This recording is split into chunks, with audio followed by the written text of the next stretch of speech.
What's up, everyone? It's Jesse from What Now Society. So I'm out here in the van. So last weekend, I released the video of kind of the tour, and I really just spent the weekend cleaning the van up. So getting everything wiped down and the carpets, got everything done except for the carpet scrubbed. So that'll be coming up here. So today and tomorrow I have kind of like two big projects, lots of mini projects in it. So today's on the docket is I'm going to do some electrical upgrades. So as you can see up on the roof, they have these old style lights, like this one's broken. And I did some research, and there are 1, 2, 3, 4, 5, 6, 7, 8. There are 8 bulbs in the van, and that should draw between 8 and 10 amps. If they were all on, between 8 and 10 amps. So I did some research, and if I put them all to LED, they will draw about 1.5 to 2 amps. So that's a huge saving of energy. So the two things that I have planned today is I'm going to show you how to replace one of these lights with LED. Excuse me. So I'm going to replace those lights, and then also this one behind me, there's kind of no use for it. There's ones up here, and there's all around, and there's really no use for a light there. So I am going to install a DC outlet. It's going to be a DC outlet, and then it has a USB charger, and it'll also have an auxiliary battery meter, so that when I install my solar and the charge controllers in the back by the bathroom, where my batteries will be, if I'm in the middle of the night and I want to peek, I can look up there and get a, they're not the most accurate, but I can get a general reading of my batteries. So to get started here, I'm going to do my best, because again, I lost my tripod, so I'm going to be doing my best. I am first going to have to find out which one of the what do you call it, in the not the fuse box, which one of the, whatever you call it, the breakers, I'm sorry, which one of the breakers shuts off the DC power. So I'm going to turn on the light, start playing, figure out what breaker, and then we'll go from there. So I popped open the electrical center here to, as I was saying about the breakers. You know how I jokingly said fuse box? Yeah, it's a fuse box. These older models didn't have the breakers in them yet, so I guess I'm just gonna have to go out and disconnect from the battery, which is fine. But first, I'm gonna have to test some voltages here to find out where my wiring is gonna start. Okay, so the first thing we're gonna want to do is I have this hanging off the ceiling here, and I want to confirm, because on these older models of RV, as you can see, the wiring is black and white, which black is usually, in a black and white situation, it can go either way. So black is usually the positive, but I've seen it the other way in my other vans. So in order to test this, I have my voltage meter, and I have it set on 20 volts on the DC current. So in order to get the current flowing, I'm going to turn the light on, get some light on the subject. And then these older ones, they're just kind of grounded. So the ground wire is just grounded to the body of the light, and then I'm going to check if the black, and yep, 12 volts. So the black is the positive and the white is the negative. So that's good to know, because that's the wires I need to hook into. So okay, so this is still all hooked up, so I need to cut power so that I can hook up my new LED fixture. Okay, so I've unhooked the shore power from my house, and I've also unhooked the battery. So I should turn this on, and there shouldn't be any light. No light. Okay, let's make sure, because I don't, I got my Starbucks here, but I don't need another wake-up call this morning. Let's make sure that we got no voltage running through these wires. Nada. Negative. Okay, so the negative, yeah, it's galded on there. So let's cut the wires. All right, so I'm gonna cut this out. I'm gonna cut these 2 wires. I need some slack to hook up my new lights. So let me cut these wires out, and then I'll get back to you. Okay, so I got the light down, and I cleaned up the wires and stripped them. So now I have connectors on here. So red is for positive, blue is for negative, and I've also fed on here about 2 inches of heat shrink, because once I have this all hooked up and it's good to go, I want to protect this, so I'm going to heat shrink the connection to make sure it's good and tight and insulated. So let me hook up the light, and then I'm going to hook up the battery, and then I'll come in here for a test run. So hopefully I know what I'm doing. Okay, so I have all the connections. I have the LED light installed, so let's see if I know what I'm doing. Oh, I do know what I'm doing. Look how bright that is. And for a fraction of the energy, this was like 10 bucks. Seriously, any older RV that you're doing, I recommend that you get these because this is ridiculously bright. And that's without the shade on it. This is ridiculously bright. And literally, they say between 80 and 90% more efficient than those incandescent bulbs. So seriously, do this. So I'm gonna get this all wrapped up. I'm gonna get it heat shrinked up together, and I'm gonna screw it up in here, and then we'll do a final showing. Okay, so out with the old, and in with the new. Look how nice these are. So easy to install, nice and cheap. To price, I mean, they're made really well. I don't mean cheap like cheaply made. Really easy to install. They fit right in, and they're gonna save me so much energy. So I'm really excited. So I have 3 more to install now. I gotta install this one, and then I'm going to replace the big one here and the big one there. So I got a little bit of work, and I'm gonna get those done. Then I'll show you the final result. So yeah, upgrades, upgrades, upgrades. Little bit of a side project. So the previous owner had put a newer, it's not a fantastic fan, but it's kind of a knockoff, but so it's not going to move as much air, but I'm still happy with it. A newer fan in here, and he never wired it. Not sure why. So I have, and there's these little stubby cables on it. So I have extended cables on it, and I'm going to fish it through the roof so it's nice and clean connections. And I'm going to do that with a hanger. So let's see here if this works. So I have it all hooked up here. Feed it back in here, like so. Feed it in there, and then I should say a little prayer for me. Oh, there it is. They feed it through here.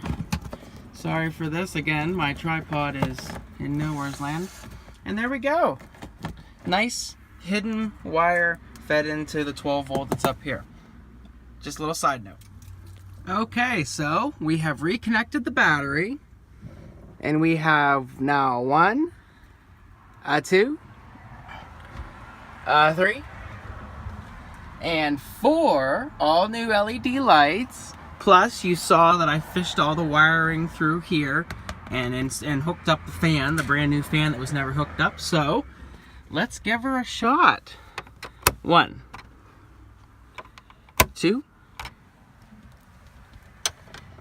3, oh, double, 4, and 5, and just for kicks, and a vent fan. We are all wired up.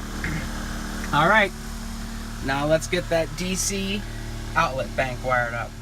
Okay, so here is the new DC outlet that I'm going to be installing. It looks like this. Again, there's the 12 volt USB and little battery meter. So what I'm going to do, and I'm also going to install one of these little 3-pronged rocker switches onto there because I don't want it constantly drawing amperage whenever I'm just, you know, storing the camper in the driveway or something like that. So I am going to install a rocker switch to shut the whole panel off. So I am going to pre-wire it before I install it. So it comes with all the little fittings and everything to hook it up. So in the hardware, it calls for 18 gauge wire, which I thought was a little bit odd because that seems a little thin. You know, I'm used to like a little thicker than that. So I wanted to get 12, but the store did not have 12. So I got 16, and you know, I'm only running it, I'm going to be jumping it from, you know, it's going to come in on the outlet. I'm gonna jump it to the other 2. So it's gonna be a really short distance, and the 16 gauge is rated, I saw it on here somewhere. It says do not exceed 15 amps. I don't know where I was looking at, but it's rated up to 15 amps, this particular wire. If you look at the chart online, it'll say more like 8, but the manufacturer says 15. And this will really never exceed more, you know, you might get 2 to 3 from the USB charger, less than 1 over here. And there's going to be nothing major that's going to be running through this 12 volt outlet. I have a higher higher amperage outlet that's in a similar spot where I'm going to plug in my Dometic fridge when I get it. So total, I might see 6 to 8 from here, and this stuff will be fine for 10. I'm sure I'm going to have people on here telling me that's wrong, but you know, I trust in the process. So I am going to get started here. So I'm going to get my initial connection made, and then I'm going to explain how I'm going to jump this together. Okay, so here's my initial setup. So here's my switch. So that where I have it wired in here, that's the accessory positive prong. It's a little out of focus, sorry. So the middle prong is where the power from the battery goes, and then it comes out the accessory positive, and then the copper colored one is the negative. So this will go, so this will come into the battery, and then it'll come out positive out here into this positive terminal here. And then I'm going to jump it with this wire. I don't know why, but every diagram I see jumps it out to the farthest one and then jumps it in. So I'm not going to jump it from here to here. I'm going to jump it from the outside to the battery meter and then into there. So I'm not sure why, but you know, I'm not an electrician and just an amateur at this. So someone can tell me, that would be helpful. But so I'm going to jump it out to this positive, and then same thing, I'm going to jump it into this positive. So let me do that and then I'll show you. Okay, and that completes the positive circuit. So it comes out of the accessory port of the three-prong switch, and then it goes positive, and then I jump it to the meter, and then jump it back to the USB port. So now I'm going to do the similar, not the same, but a similar installment on the negative terminals. So I'm going to do that, and then I'll get back and show you how that is done. Alright, so I got the negatives all wired. So here is the negative that will go into, there'll be a negative that comes off the switch, so this brass one, there'll be a negative that comes off to here, and this negative, which will be tied together, and then those two will be tied into the main negative that comes up from the battery, and then the positive that comes up from the battery will just plug into the positive input on the switch, and that'll make the switch active. So then the negative jumps, again, it jumps from the 12 volt outlet, jumped it over to the meter, and then these connectors that came with the kit are kind of garbage, so I had to get one of my own connectors. I'll have to heat shrink it on here, and then jumped it over. So this is all wired up, so all I need to do now is add a negative coming off of here, tie that negative into this negative, and then I'll be able to wire this whole thing in. And I still have to unhook this light, which is where it's going to go, and then I also have to figure out how I'm going to mount it up here. I think what I'm going to do is put a couple, I have some 1x1s. I think I'm going to put some, ooh, I'm bleeding a little bit from those, must have got stuck by the wire. I have some 1x1s. I think I'm going to put one here, and then I'm just going to put the faceplate up against here, and then I have some Luan that I can put underneath it. So, alright, so let me get this taken apart, and I'll put the last negative wire on here, and we'll see how this works. We'll give it a test. Alright guys, so I'm disassembling this light, which is where my new DC/voltage meter is going to go, and I found something really super cool. Because this has a built-in switch, I didn't think about it, this has a built-in switch because you could either do one light or two. It's got dual negatives. So the switch and the outlets have to be grounded, and I thought I was going to have to splice in and piggyback off of one of the negatives, but there's two, so that's really cool. Alright, so what I'm going to do is I'm going to put a clip lead on here so I can hook that into my power inlet on my switch, and I am going to hardline this, I'm going to put a clip on here, a new clip, there's one on here, but I'm going to put a new clip on here to clip that onto the switch, and I'm going to hardline this one into my negative ground for my switch. I'll probably have to disconnect and reconnect it once I mount this, but I just want to make sure this works. So all else, if I have this all right, I should get power to these switches and voltage on my meter. So, okay, let me hook this up quick and we'll come back for when I flip the switch. Okay, one last check over before I hook back up to the battery. So I have my main positive coming into the positive inlet of the positive terminal of the switch, and then out the accessory comes the positive cable, which is jumped over to the 12 volt outlet, the USB, and the voltage meter. And then I have my dual negatives which were already here. One grounds the switch and one grounds the outlet bank. So I'm gonna go, I have the switch off, I'm gonna go plug in the battery so I have power back running, and then we're gonna test this out. Okay, so I hooked back the battery. Here's my rocker switch. We got light. And there we go.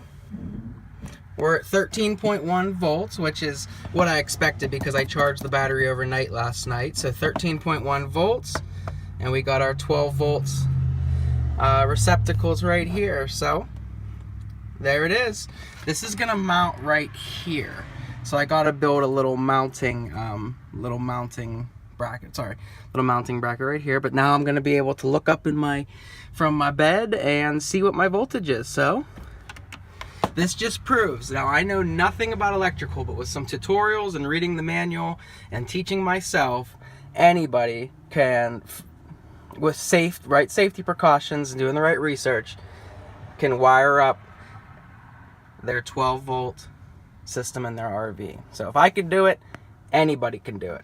Alright guys, super quick wrap up since this was already a really long video, but thank you if you tuned in and you made it the whole way through the video, thank you. And if you're working on your RV electrical, I really hope that this helped. I'm an amateur, and with all of the great resources and great other van life people that are out there making videos like this, they made it possible for me, so hopefully I can make it possible for you. So, yep, I'm just going to get cleaned up here for the night and get this video edited. Tomorrow, I will be de-winterizing the van and getting the water system checked out and ready to go because I have my first trip next week. So, getting that all taken care of, and I will make a video and showing you how to do that.